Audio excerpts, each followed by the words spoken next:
آنے سے ہمیں بے شک کوئی بظاہر اس دنیا میں دولت تو نہیں ملی، جائیداد تو نہیں ملی، لیکن ہمیں شریعت مل گئی، ہمیں ہدایت مل گئی، ہمیں اللہ کا کلام مل گیا، قرآن مل گیا۔ دیکھیے حضور کے آنے سے پہلے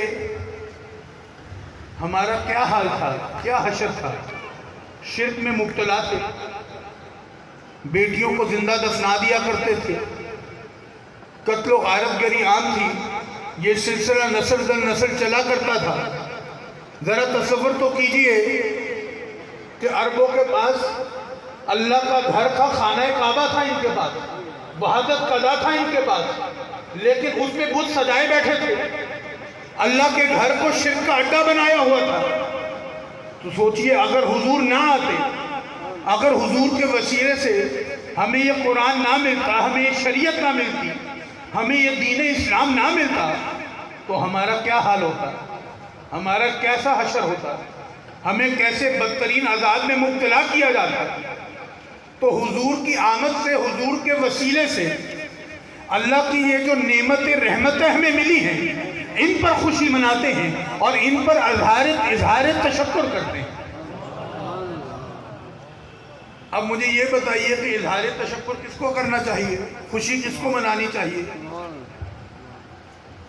بھئی مثال کے طور پر اگر میں کوئی لنگر چلاؤں یہاں پر، اس میں سے آپ حصہ حاصل کریں، دسترخوان پہ بیٹھیں، پیٹ بھر کے کھانا کھائیں، پھر آ کر میرا شکر ادا کریں، تو بات سمجھ میں آئے گی نا؟ میں بھی قبول کروں گا۔ اگر آپ دسترخوان پر بیٹھے تک نہ ایک لقمہ تک بھی نہ چکھیں، اس لنگر سے کچھ حصہ ہی نہ حاصل کریں، اس سے مستفید تک نہ ہو، اور پھر میرا شکر ادا کرنے لگے، تو بتائیے یہ تو مذاق ہوگا نا؟ بھئی میں کہوں گا میرا شکر تو ادا کر رہے ہو، لنگر سے کچھ حصہ تو حاصل کر لو، چلو اور کچھ نہیں کرتے، ایک لقمہ تو چکھ لو نا، ایک لقمہ بے شک چکھ لو، پھر میرا شکر ادا کرنا۔ تو دوستو آقا کریم کے آنے سے اللہ کی رحمتوں اور نعمتوں کا دسترخوان کھل گیا، ایک لنگر چل پڑا۔ لیکن بتائیے اگر اس لنگر سے حصہ نہ حاصل کرے، اگر اس سے مستفید نہ ہو، اگر ایک لقمہ تک نہ چکھے، اگر نماز تک نہ پڑھیں، روزے سے بھاگیں، حلال حرام میں تمیز نہ رکھیں، اگر شریعت سے، دین اسلام سے، قرآن و سنت سے ہمارا دور دور تک کوئی واسطہ نہ ہو، تو پھر بتائیے پھر کس چیز پر اظہار تشکر کریں گے، پھر کس چیز پر خوشی منائیں گے؟ تو دوستو میلاد تو وہ منائے، خوشی تو وہ منائے جس نے حضور کے لنگر سے کچھ حصہ بھی حاصل کیا ہو، جس نے شریعت کو بھی اپنایا ہو، جس نے حضور کے احکامات کی پابندی بھی کی ہو، حضور کی غلامی بھی اختیار کی ہو۔ اگر صرف نعرے ہی لگانے ہیں، اگر صرف باتیں ہی بنانی ہیں، اگر صرف محفل میں حاضری لگا کر لنگر کھا کر چل دینا ہے، تو بتائیے پھر میلاد کس چیز کا مناتے ہیں؟ میلاد تو وہ بنائے نا جو حضور کی سچی غلامی بھی کرتا ہو۔ دوستو اللہ رب العزت نے قرآن مجید میں فرمایا النبی اولیٰ بالمؤمنین من انفسہم، یہ نبی مومنوں سے ان کی جانوں سے بھی زیادہ نزدیک ہے۔ اچھا بالناس بھی نہیں کہا گیا، بالمسلمین بھی نہیں کہا گیا، مومنین کا ذکر ہوا ہے۔ یہ نبی مومنین سے ان کی جانوں سے بھی زیادہ نزدیک ہیں، زیادہ قریب ہیں۔ تو مومنوں کا ذکر کیوں کیا گیا ہے؟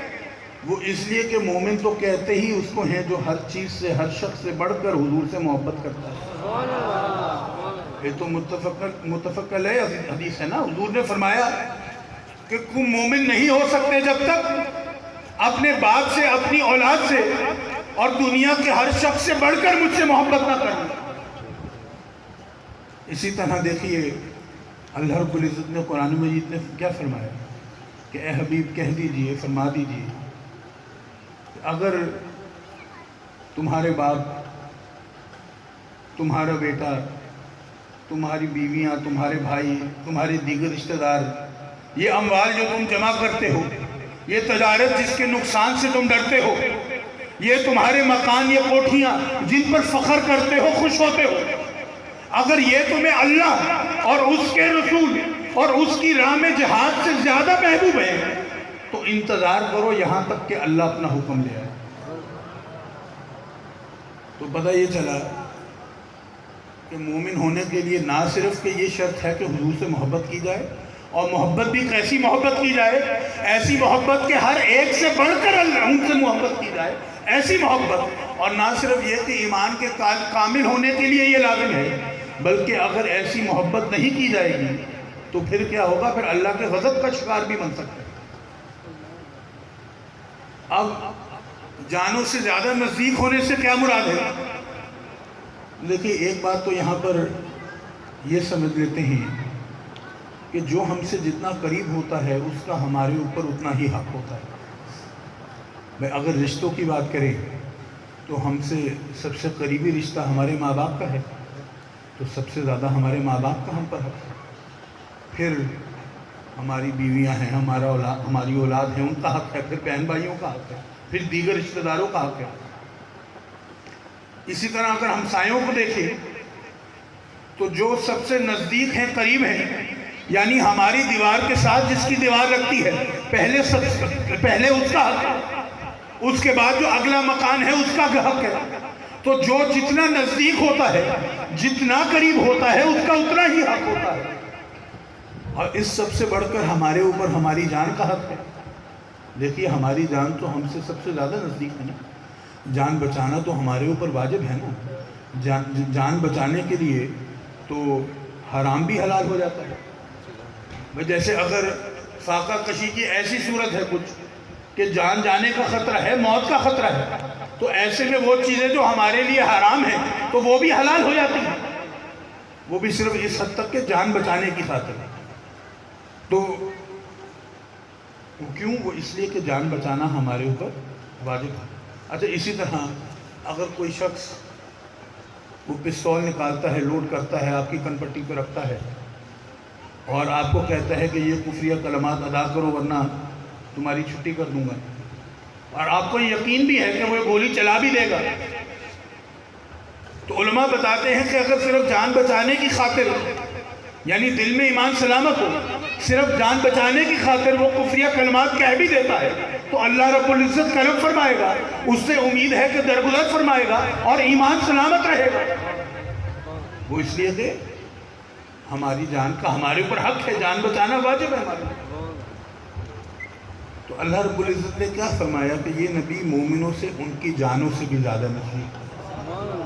تو پتہ یہ چلا کہ جب حضور کی بات آئے گی بے شک جان بچانا واجب ہے، بے شک ہماری جان کا ہمارے اوپر حق ہے، لیکن جب حضور کی بات آئے گی، حضور کی ناموس کی بات آئے گی، آپ کی عزت کی بات آئے گی، آپ کی ذات کی بات آئے گی، تو پھر جان کا حق بعد میں ہے، حضور کا حق پہلے ہے۔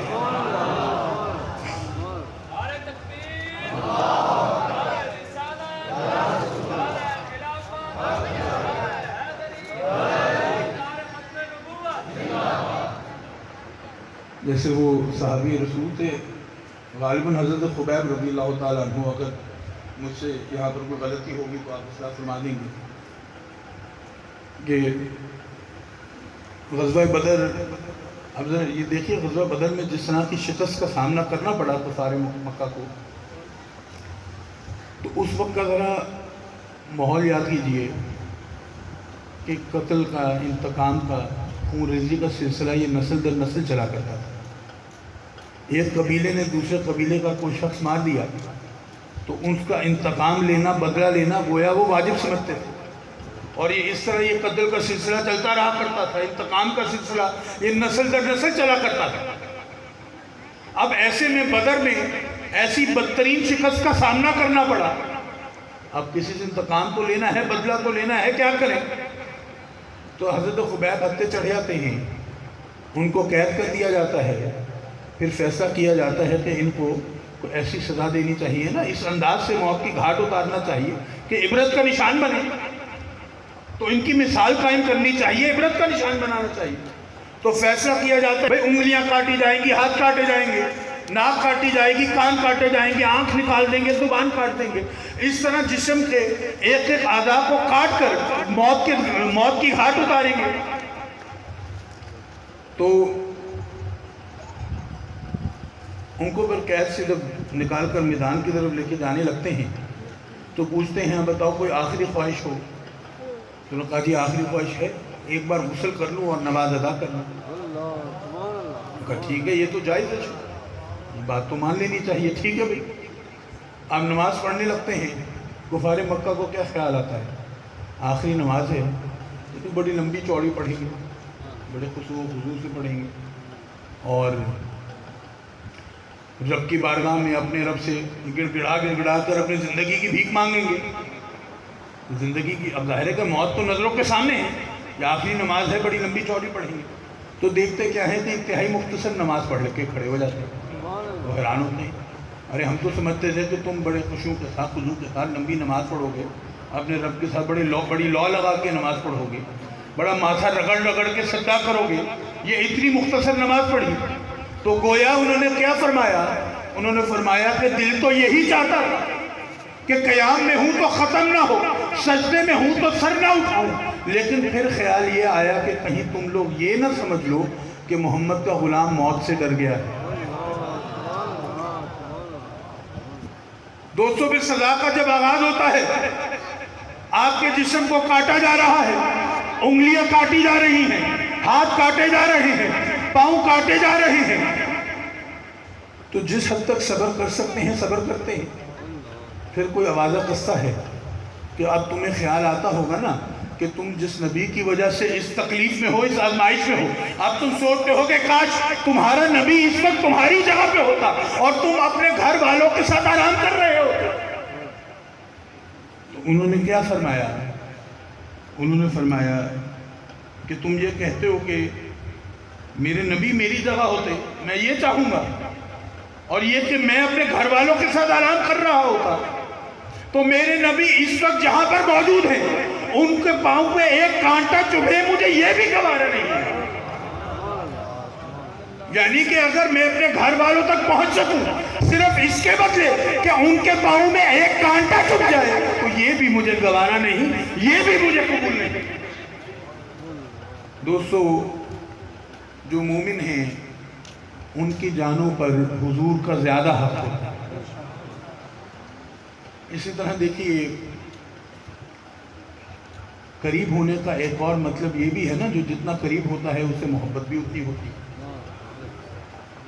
تو حضور اگر ہماری جانوں سے زیادہ ہم سے نزدیک ہیں، یا ہم میں سے جو کم از کم یوں کہہ لیجئے مومن ہیں، ہم میں سے جو مومن ہیں اگر ان کی جانوں سے زیادہ نزدیک ہیں تو پھر ہمیں جانوں سے زیادہ عزیز بھی تو ہوں گے۔ تو جیسے جب حضور تشریف لے جا رہے تھے اور حضرت عمر کا ہاتھ آپ کے ہاتھوں میں تھا، تو حضرت عمر نے جب عرض کی کہ حضور میں اپنی جان کے سوا، کیونکہ دیکھیے جان تو ہر ایک کو پیاری ہے، جان تو ہر ایک کو عزیز ہے، جان ہے تو جہان ہے، تو اپنی جان کے سوا ہر چیز سے بڑھ کر آپ سے محبت کرتا ہوں۔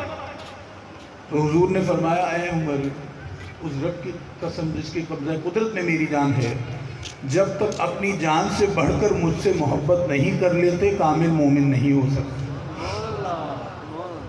تو حضرت عمر نے پھر عرض کی حضور اب میں اپنی جان سے بڑھ کر آپ سے محبت کرتا ہوں۔ تو حضور نے فرمایا اے عمر اب، یعنی اب تم مومن ہوئے ہو۔